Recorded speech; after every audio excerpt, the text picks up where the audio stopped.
mi voglio fare zeta, mi voglio Oggi mangiamo legumi. Abbiamo due piatti, delle fave e dei ceci. Gli ingredienti per le fave sono fave, acqua, sale, olio, cipolla e basta così. E un paio di pomodorini per portargli un po' di dolcezza.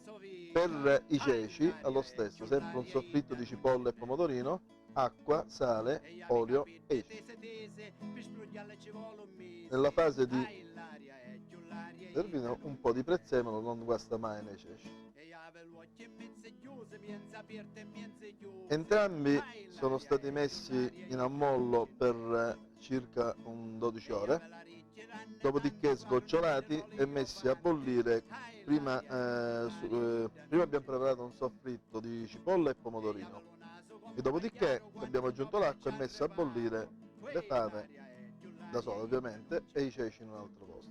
Dopo all'incirca un'oretta e mezza di cottura con del sale e dell'olio abbiamo questo finale, che è un piatto dei tempi, abbastanza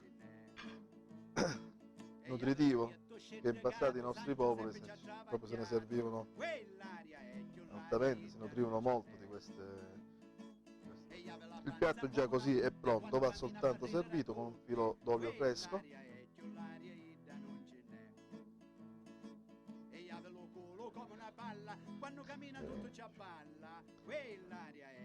Queste le nostre verdure, i nostri legumi così sono pronti.